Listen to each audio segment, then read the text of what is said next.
Goeiemôre julle. En so lekker om saam na sy woord toe te draai vanoggend en ek wil met julle ietsie deel wat op my hart is. Laas week het ek mos 'n boodskap gedoen in die flou val nie. Bietjie te doen gehad met die eindtyd en mense wat bekommerd is oor die wêreld en wat om ons aangaan en Israel en Amerika en Iran en alles wat om ons gebeur en almal hou dit dop en almal probeer net slim wees en sê wat die toekoms inhou. En ons moet net nie flou val nie. Ons moet net opstaan en opkyk. En as deel van dit het hierdie boodskap soort van in my hart geval, want julle sal sien ek het so 'n bietjie by Daniël ook gaan lees, maar dit gaan nie oor die eindtyd nie, maar dis net ek mors net tyd. Okay. So wat ek eintlik wil sê is hierdie boodskap gaan oor kennis van God. En ek wil net julle op 'n pad vat waar ek net wil hê julle moet 'n vraag vra. Ken jy jou God? En kennis is nie kopkennis, net kopkennis nie. Dit is 'n deel daarvan, natuurlik. Pas op vir kerke of Christene wat altyd hierdie emosionele kennis van God het. Ek voel God sê, ek voel ek moet dit doen, ek voel die Gees praat met my en daar's spasie vir dit en dis belangrik en jy moet luister na hierdie stemmetjie hier binne. Maar as daai stemmetjie hier binne in die konteks van kennis, en ek praat van kopkennis het nie, hoe weet jy na wie jy luister? Want God sal homself nie weerspreek nie. En as jy luister na 'n stemmetjie, bedrieglik is die hart bo alle dinge, hoe weet jy die stemmetjie kom van die Here en bedrieg jou nie? En so kopkennis is belangrik, daarom die wet. Daarom Christus aarde toe kom, met ons praat, vir ons wys wie God is, want ons moet sien wie God is, anders gaan ons verkeerd hoor, verkeerd reageer. Maar moet my nie misverstaan nie. Die Heilige Gees praat met jou, maar kopkennis. Maar hierdie is nie kopkennis per se nie. Hierdie is verhouding. En so saam met 'n verhouding met God gaan die begeerte om meer te weet, kopkennis, en meer te luister, daai sagte stemmetjie. En so party mense is so slim, hulle is te slim wat I'm so heavenly minded, I'm so no earthly good. Party mense is so Bybelkennisvol dat hulle raak wetties of so slim dat hulle niks relevantheid het teenoor die wêreld nie. En so ja, so kopkennis alleen help nie, maar stil stemmetjies alleen help nie. Verhouding is wat saak maak. En dis waar ek julle by wil uitbring. Ek wil jou vra, hoe gaan dit met jou verhouding met jou Skepper? En so om te begin lees ek vir julle die mees bekendste vers seker hieroor, maar ek lees vir julle vers in Hosea. Nou Hosea is 'n profeet en die hele boek gaan oor een ding. So moet nooit 'n vers uit konteks lees nie. Die hele boek gaan oor 'n huwelik. Die hele boek gaan oor God wat wil trou met Israel, maar Israel is ontrou aan God. Hy stap na sy bruid toe wat ja gesê het en hy kry haar in 'n ander man se bed. Dis walglik, dis 'n aaklige boek om te lees. En al wat God sê is, ek is nog lief vir jou. Maar die volk hou aan terug sê, ek weet nie of ek is nie. Die vrou hou aan terug sê, ek weet nie of ek meer belangstel in jou nie. En jy hoor die hart van 'n man wat lief is vir 'n vrou, maar die vrou is nie terug lief nie. Sy het nie verhouding met haar man nie. Die begin van die Bybel, Adam en Eva se skepping, skep God vir Eva en die Bybel sê, en Adam het Eva geken. Dit is die woord vir seksualiteit, vir intimiteit, vir twee vlees wat die potensiaal skep om een nuwe vlees te maak. Dis die woord kennis waarvan ek ook hier praat. Adam het Eva geken. En so die boek Hosea is 'n baie intieme boek wat gaan oor daai kennis en die sigbare uitbeelding van daai kennis word in die huwelik gesien. So verstaan wat beteken verhouding. Dis 'n baie diep intieme ding. En ek tel die storie op in Hosea 4 en ek wil hê julle moet hierdie hard hoor want dis hard. Hierdie is hard, né? Onthou hy's kwaad. Hy kry sy vrou in 'n ander man se bed en hoor hoe hard is hierdie woorde. Die land verdor en almal kwyn weg wat daarin woon, saam met die diere van die veld en die voëls van die hemel. Ja, selfs die visse in die waters word bymekaar gemaak. In ander woorde verwoes. Tog moet nou dink 'n mens aan al die seer van die diere, net die pes wat onder ons diere uitbreek, hoe seer 'n land kry, selfs die diere kry seer. Dink aan die vloed, né? Dink aan Noag se tyd. Alles in die skepping kry seer. tog moet 'n mens nie aankla en iemand teregwys nie. Hy sê, alles is gaan verkeerd, dit help nie, hy wys vinger nie. Nou, moenie vir my kwaad wees nie, kom weer volgende week terug, maar dis gevaarlik wat hy hier sê, moenie sê, die regering, die ANC, wat is die vent se, die man se naam wat moes in beheer wees van die diere en die boere en al die inspuitings, dis sy skuld, hy moes gesien het dit kom, en wat die God hier sê is, jy sien al hierdie verkeerde goed hier om jou, en almal val flou, laasweek se preek, moenie vinger wys nie. Moenie sê dis daai een se skuld, of daai een moes, of daai een sou, of as hulle maar net Christene was, as hulle maar net die Here gedien het. Hy sê, moenie vinger wys nie. Dat julle Jesus se bergpredikasie, balk, splinter, daai gedagte. Hy sê, nee, alles gaan om jou verkeerd, maar moenie vinger wys nie, moenie enigiemand aankla nie, want dit is jou mense met wie ek eintlik die stryd wil voer, priester. Almal wil hê Jesus moet hulle kerke kom besoek, en ek is nie so seker almal van ons verstaan dit so mooi nie, as Jesus hier sou instap nie. Hey, ek wil met jou mense praat, priester. Here, ons is die goeie mense. Die priesterse mense, die Israeliete was die goeie invloed in die plek. Was ons nie? Ons is tenminste beter as die res. Verseker is ons beter as dies wat hulle kinders doodmaak en hoereer. Is ons nie? Hy sê, jy gaan vandag struikel. Ook die profete sal vandag saam met jou struikel. Mense wat die woord verklaar, mense wat preek van kansels af, mense wat die woord oopbreek en sê, so sê die Here, hulle gaan ook struikel. Hulle gaan vandag saam met jou struikel.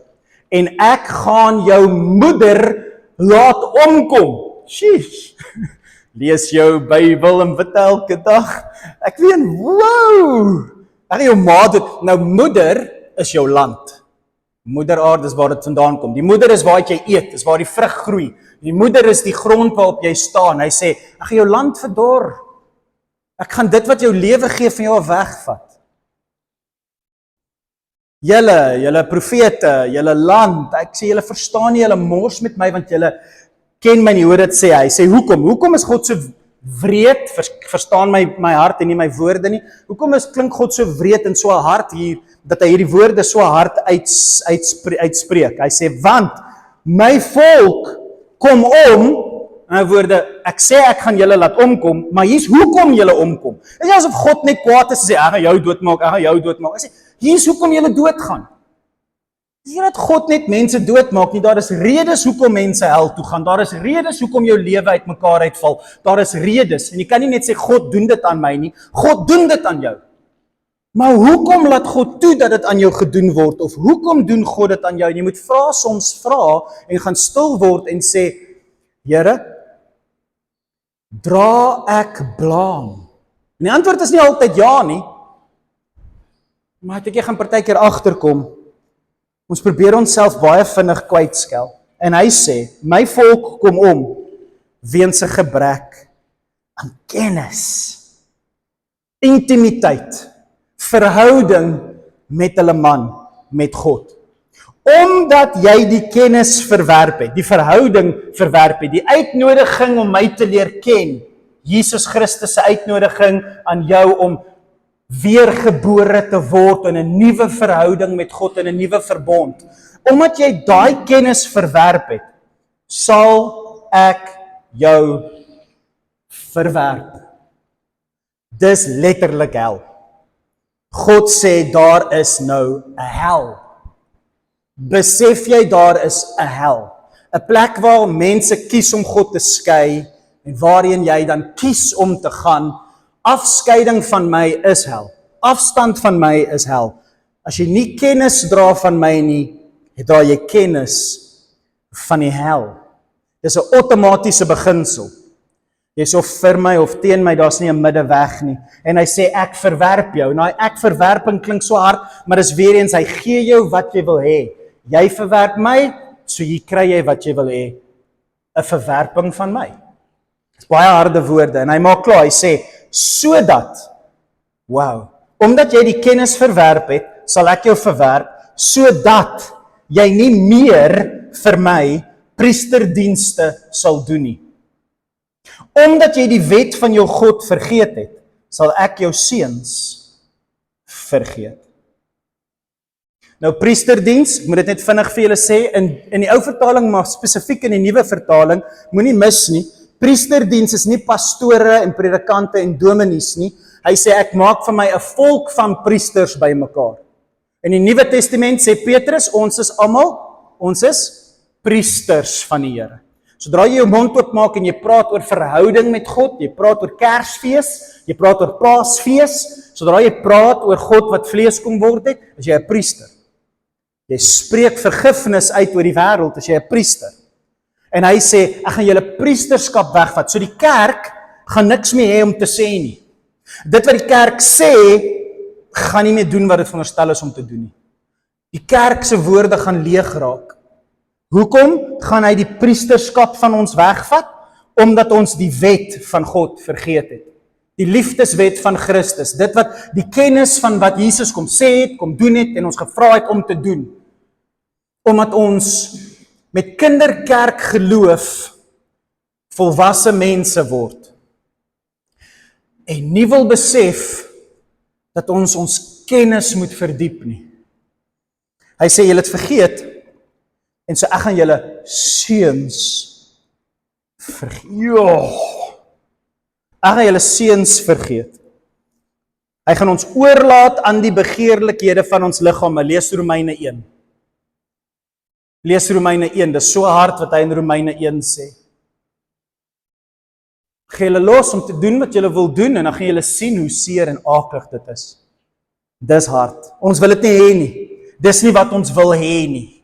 Dis nie wat ons vir ons kinders wil hê nie. Ons wil 'n nageslag hê wat sien hoe om God te ken, sodat hulle kan begeer as hulle ouer word, universiteit toe gaan, daar eendag sit en besig is, om ergens te sê, ek weet hoekom is dinge nie lekker nie, ek was lanklaas in 'n kerk, of ek het lanklaas net gesing, of ek het lanklaas net gesit en bid, saam met mense, en daai begeerte om God te leer ken, skrik wakker die binne in hulle, want jou seuns en jou dogters is nie vergete deur God nie. Elkeen van ons is gebore om hel toe te gaan. Elkeen van ons. Nie een van ons is heilig nie, ons almal ontbreek aan die heerlikheid van God. God het ons seuns vergeet. Elke persoon wat gebore word, is gebore met een bestemming, want elke mens wat gebore word, is in sonde gebore, en het 'n begeerte om God te vergeet. En so wat moet gebeur is, jy moet weer gebore word, sodat jy nie in die hel gebore is, vergete deur God nie, maar in Christus gebore is, want God onthou Christus, God onthou die Messias, God nooi die Messias hemel toe, en as jy trou met Jesus, kry jy sy van, en jy kom saam met Jesus, en jy gaan sit daar, en die Vader sê, wat maak jy hier? En jy wys net jou ring. I'm married to your son. Oh, yes, welcome, you're beautiful. En so, dis hoe jy by die bruiloft opdaag, nie omdat jy gebore word om hemel toe te gaan nie. God het ons seuns vergeet. Ek wonder of mense dit verstaan.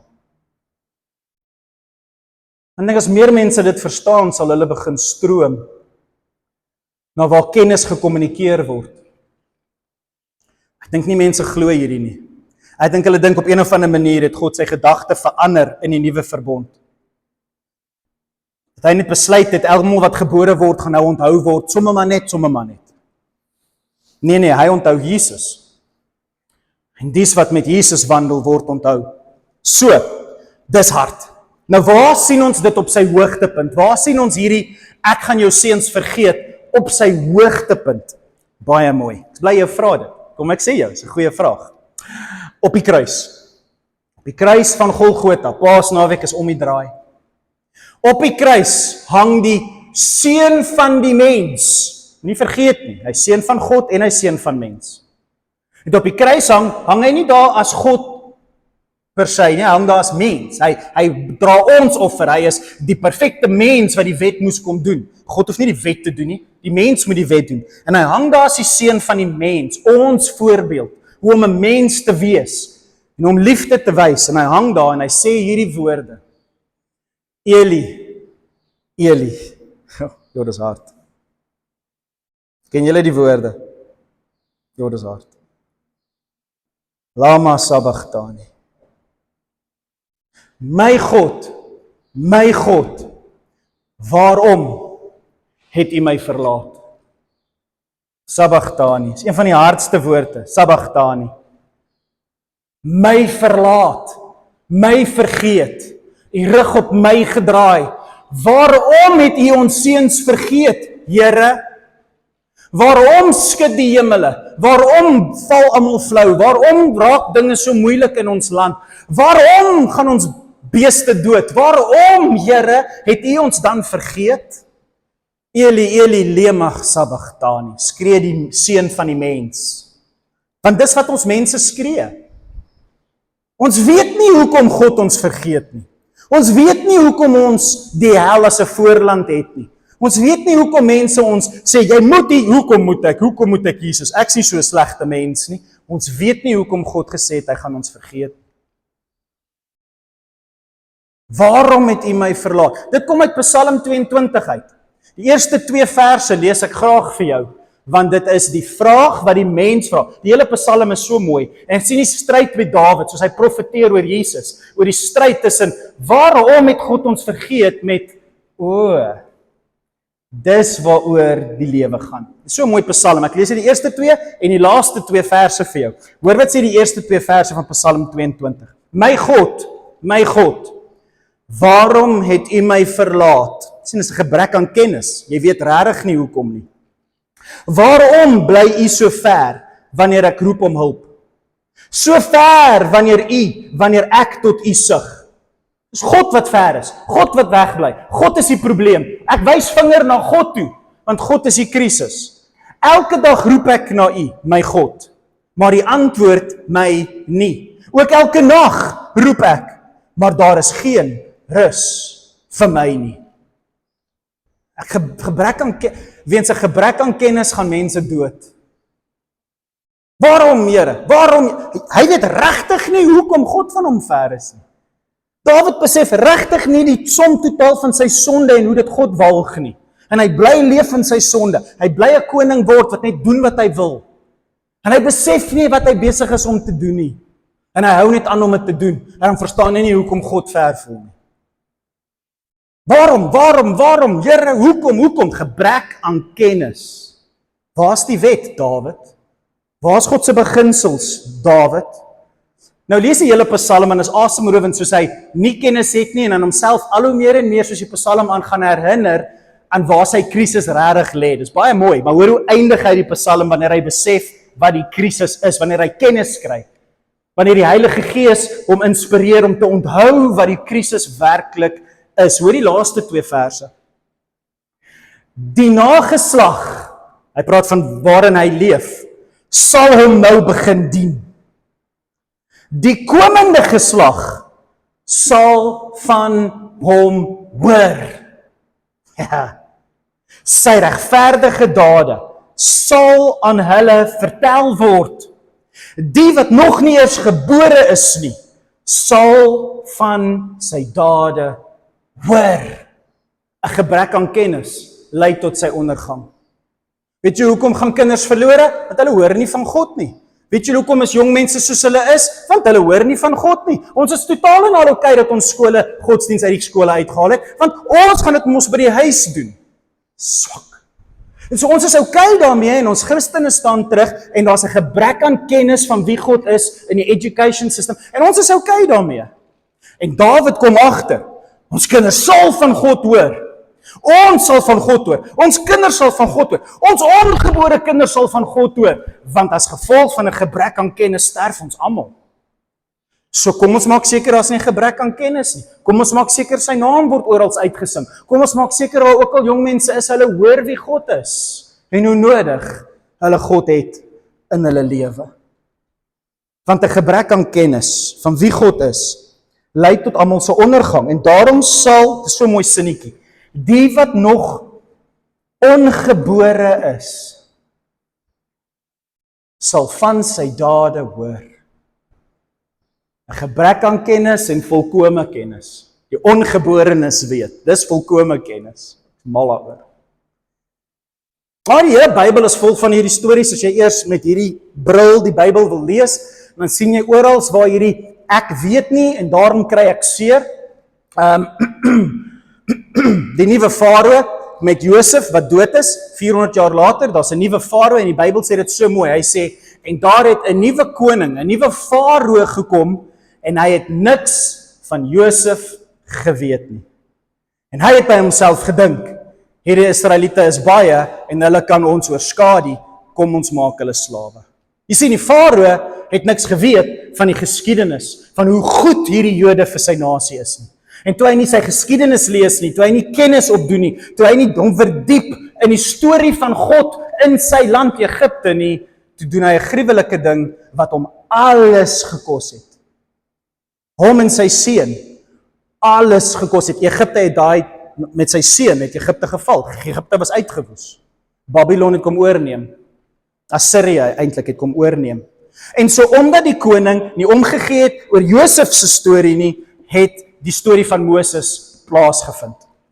Die rigters, julle ken die storie baie goed. Wat sê die hele boek Rigters na Joshua? Joshua was die eerste rigter. Moses, Joshua, Samson, al daai manne, Gideon. Elkeen het net gedoen wat reg was in sy eie hart. Elkeen het gedoen wat hy wil. Want ons het nie geweet wat om te doen nie. Ons het nie geweet wat God wil hê nie. Ek weet nie, ek doen maar wat ek dink ek moet. Dis die boek Rigters, gaan lees hom en huil, want dit is 'n aaklige boek. En julle verstaan wat ek bedoel met aaklig. Asseblief, julle verstaan, ek bedoel nie die boek. Die boek is heilig, die boek is die Bybel. Ek bedoel, dis aaklig om te lees hoe simpel mense is as hulle nie hulle harte na die Here toe draai en 'n verhouding met hom staan nie. Dis so seer om te lees. Dit maak my naar as ek die boek Rigters lees. Want hulle is so naby en tog so ver. Nineve is 'n mooi voorbeeld, vinnig in een profeet. Nineve kry 'n profeet wat nie van hulle hou nie. En die profeet staan nie in verhouding met God nie. God gaan hom doodmaak. Die profeet besef net wat hy moet doen. Hy draai terug na Nineve toe. En God sê vir Jona, "Wat's fout met jou? Hierdie Ninevite is 'n groot stad vol mense. Kyk hoeveel diere is in die. Het jy nie eers 'n hart vir die, ek gaan vuur uit die hemel uitbring en jy gee nie eers om oor die diertjies nie, die katjies en die hamstertjies en al die ou mooi klein. Gee ten minste vir die diere om as jy nie vir die mense omgee nie." Ek so kwaad van my kinders, en wil hulle nie na 'n storie kyk wat diere seer kry nie. Ek sê my, hulle kyk stories waar mense seer kry. Wat's fout met jou prioriteite? Okay.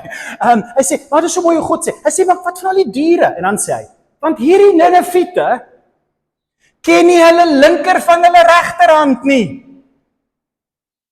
Almal, steek gou julle regterhande op. Nee, ander ene. Nee, daai een. Ja, mooi. Van julle is te bang om dit te doen. Jy ken nie jou linker van jou regterhand nie. Hy sê, ek gee om vir hulle het nie kennis van my nie. Hulle weet nie wat's reg en verkeerd nie. Hulle weet nie my wette nie. Jette Jona, jy moet beter weet.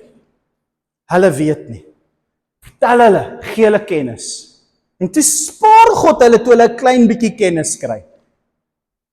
Ek weet nie of Jona gespaar was nie, want hy was kwaad tot die einde. Vinnige laaste storieetjie, Josia is die laaste goeie koning in die Bybel. Maklik om te onthou, 2 Konings 22. Maklik, né? 2 Konings 22. Die laaste boek Konings, hoofstuk 22, 2 Konings 22. Lees jy van Josia. Josia was hierdie jong koning en almal het verkeerd gedoen. Dit was goddeloos. En hy stuur amptenare kerk toe om te gaan geld soek. Julle kan nie, hierdie stories kan nie opgemaak word nie. Jy sou dink dit het gister gebeur. En hy stuur mense kerk toe want daar's geld nodig. Gaan kyk daar, gaan krap daar rond, kyk of mense geld kerk toe gebring het. Ons wil 'n bietjie meer goud in my tempel inbou, wat ook al die storie is. Gaan soek geld in die kerk. En hulle gaan soek geld in die kerk en een van die amptenare kry 'n boekrol, die wette van God. Hy lees dit, hy kom agter, hierdie is nogal 'n belangrike dokument. Hy hardloop na die koning toe. Hy sê, koning, ons het hierdie geld, die Bybel is ons het hierdie geld vir jou gekry in die kerk, maar kyk wat het ons nog gekry? Die wette van God. Hierdie jong koningkie lees dit. En toe hy dit lees, toe skeur hy sy klere en hy val voor God neer en hy begin huil. En hy sê vir sy pastoortjie, gaan, hoor by God gaan hoor my God, wat moet ons doen? Want ons het voor hom gesondig. Pastoortjie gaan lees die wette, hy gaan doen 'n bietjie Bybelstudie vir die eerste keer in 'n lang tyd, dis nie 'n slegte beginsel nie, en hy bring die hele volk voor die wette van God, en hulle almal val voor hom neer, en God sê vir Josia, ek sal jou en hierdie generasie spaar, omdat jy berou het, toe jy die kennis kry. Want God was op die punt om hulle almal uit te woes. Ballingskap sou vroeg plaasgevind het, maar God het die ballingskap vertoef, soos wat hy sy terugkoms vertoef, vir dies wat nog bid, dat kennis op aarde sal vermeerder. Die hele Bybel is vol van hierdie stories. En so, ek wil nie te veel tyd nie, ek het versies vir julle daar ingesit wat ek wil hê julle moet lees. Jesaja sê dit so mooi, hy sê, daarom gaan my volk in ballingskap, vanweë 'n gebrek aan kennis. Dis nou na Josia, nee, die volgende generasies het weer nie geluister nie. Weet jy wat's ballingskap? Nee, ek wil dit nie eens nou sê nie, dis gruisam. Ballingskap is hel. Dis 'n sigbare uitbeelding van hel. 'n Hak deur jou neus en jy word kaal en rondgesleep in kettinge deur mense wat vir jou lag, mans en vrouens en kinders. En jy's slawe en jy's daai tipe slaaf en jy's daai tipe. Dit is horribaal om die Bybel te lees en te sien wat het met die mense van God gebeur. Met die uitverkore volk gebeur. Dis horribaal om te lees wat het ballingskap aan God se mense gedoen. En hulle het ballingskap toe gegaan as gevolg volgens die profeet Jesaja, die grootste enetjie. Dit was 'n gebrek aan kennis. Hulle het nie verhouding gehad met wat God wil hê nie. 'n Gebrek aan kennis is baie gevaarlik. Gemeente, al wat ek wil hê julle moet hoor vandag, is pas op vir passiwiteit. Ek en my God, ons is okay. Wees net versigtig vir 'n passiwiteit wanneer jy die Here al vir baie jare dien en gemaklik raak in jou huwelik met God. Want wanneer jy gemaklik raak in jou huwelik, jy weet, soms sal kinders die huis verlaat en die man en vrou het gemaklik geraak en dan ken hulle mekaar nie meer nie en dan skei hulle, want daar's nie meer liefde in die huis as die kinders weg is nie. Dit gebeur met Christene. So lank as jy op cruise control en dan ewe skielik dan gebeur 'n krisis in jou lewe en dan besef jy hou God se hand nie vas nie en dan verloor jy jou geloof, jy hou kerk toe gaan, jy hou bid, jy hou Bybel lees en jy sê vir almal jy's 'n Christen want jy glo Jesus het aarde toe gekom, maar jy besef nie selfs die duiwel glo dit nie. Maar hy sidder en bewe en vrees, doen jy. Want as jy in vrees sidder en bewe, sal jy die plekke opsoek waar kennis gekommunikeer word en jy sal die Bybel oopmaak en jy sal praat met jou Vader en jy sal goed wees vir jou medegelowiges. En so, ek wil net vir julle sê, 'n gebrek aan kennis is baie gevaarliker as wat party Christene besef. Romeine 10 sê dit so mooi, ek wil vir julle lees. Die verlange, dis nou Paulus wat praat oor die Jode. En ek sê dit vir Christene. Die verlange van my hart en die gebed wat ek tot God vir Israel doen, is tot hulle redding. Want ek getuig van hulle, dat hulle 'n ywer het vir God. Van julle ken mense en hulle sê hulle is lief vir die Here, hulle sê hulle is Christene, hulle het 'n ywer vir God, hulle glo in 'n Skepper. Die Jode glo ook in 'n Skepper. Die Jode het ook 'n ywer vir God. Die Jode glo ook net in een God. Maar hulle het 'n ywer vir God, maar sonder kennis. Want omdat hulle die geregtigheid van God nie ken nie, en hulle eie geregtigheid probeer oprig, ek sal dit my manier doen. Ek sal God my manier aanbid, alleen by die huis, net ek, niemand anders nie, want ek en God is okay. En jy doen dit jou manier, en jy besef nie wat God van jou vra en verwag nie, en jy maak jou eie geregtigheid oop, en jy rig dit op soos 'n toring van Babylon, om self in die hemel te kom. Dis wat die Jode doen. Het hulle hul aan die geregtigheid van God nie onderwerp nie. Jy is die vrou in die verhouding, nie die man nie. Jy is nie die man in hierdie verhouding nie, jy is die vrou. Jy sal jou onderwerp aan jou man, en jy sal doen wat hy sê. Anders is daar nie 'n huwelik nie. Want Christus is die eindbestemming van die wet, tot geregtigheid, vir elkeen wat glo. Jy moet die kennis van Christus in jou lewe opbou. Wat wil Jesus hê? Wat vra Jesus van my? Jy moet vra wat jou man soek. Jy moet leef vir jou man. Jy moet leef vir jou man. Jy moet.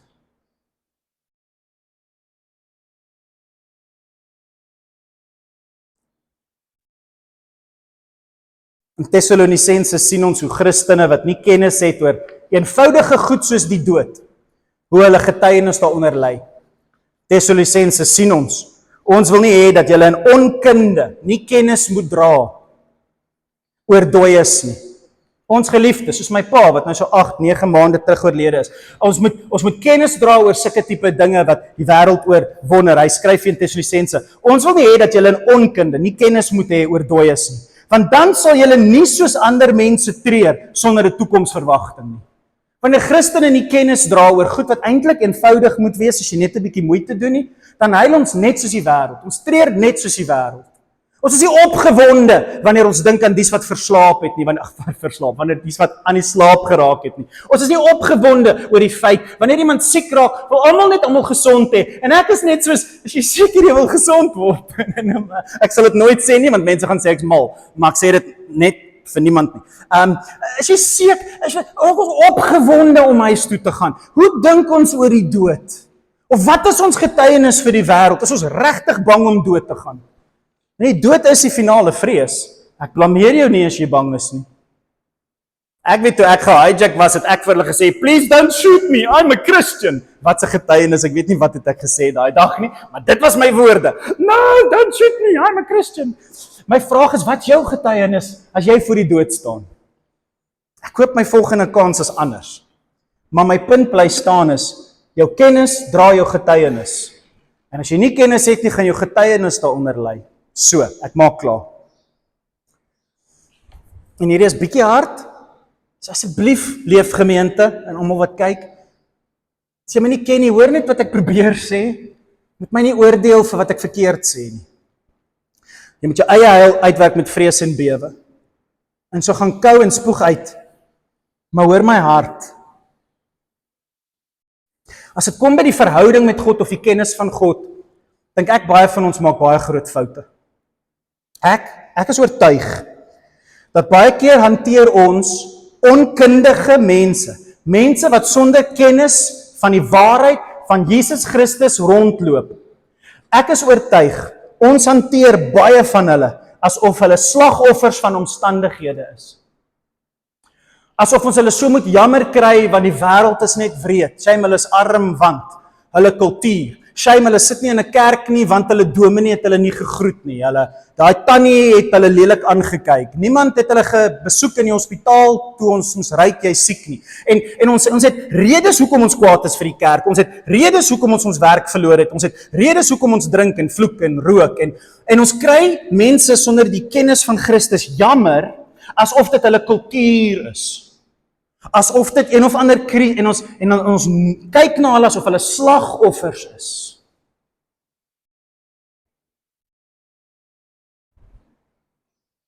Een gebrek aan kennis is 'n sonde wat gestraf word met die hel. 'n gebrek aan kennis is hoekom hy ons seuns vergeet het. 'n gebrek aan kennis is hoekom ons bestem is vir die hel. Jy's nie 'n slagoffer nie, jy's 'n sondaar. En hy gaan jou oordeel.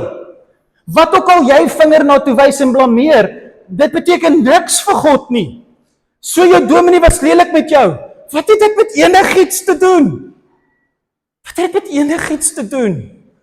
Jy moet weet dat Christus jou liefhet. En as jou kennis in die liefde van Christus val, en daai dominee vat jou weg van die Here af, jy's 'n sondaar, bestem vir die hel. En so moenie mense so slagoffers hanteer nie. Moenie mense laat voel jy kry hulle jammer, nie want dan gaan hulle begin goed voel dat hulle is waar hulle is en shame piece en dis nie wat God doen nie. Hy kom sterf aan die kruis en hy sê, sien jy nou, kyk nou, doen nou, kies nou. En die tyd het nou gekom. En jy weet nie wat môre vir jou inhou nie. En so ek wil net vir leefgemeente se mense vra, wees net mooi, kyk net mooi hoe jy mense hanteer, en natuurlik julle, ek hoop julle hoor my hart. Ek hoop julle hoor my hart dat ons mense moet sien vir wie hulle is. Ons is sondaars en ons het Christus nodig. Ons is nie victims nie. Ons is waar ons is as gevolg van keuses. En ons het Christus nodig en sy Heilige Gees nodig om ons daar uit te haal.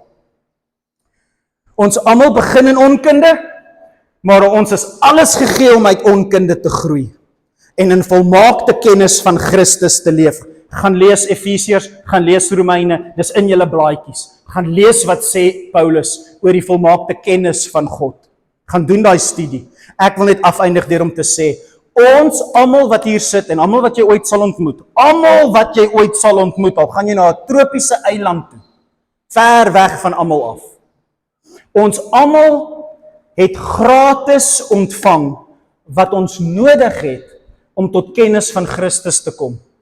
Ons het die Bybel, ons het die sigbare beeld van God in Jesus, ons het die Heilige Gees, ons het die wette in ons harte geskryf, ons het sy genade, ons het sy vergifnis, ons het 'n helder verstand, ons het die skepping en die natuur en wetenskap, ons het vriende, ons het familie, ons het herders, ons het leiers, ons het kerk, ons het eklesia, ons het 'n samekoms. Wat dink jy het jy nou nog nodig om tot volmaakte kennis van God te kom? Wat is jou verskonings? Wat het jy nog nodig? Totdat jy sal besef hoe gevaarlik 'n gebrek aan kennis is. Nie net aan jou getuienis nie, maar ook in jou ewigheid. Want jy moet die Christus leer ken. Ons noem hom die Jesus wat jou red en hy is jou Heer. Staan in verhouding met hom elke dag. Jy kan nie bekostig om nie in daai kennis te staan nie. Want daai kennis is genade, en daai kennis is redding, en daai kennis is lewe, en daai kennis is lig.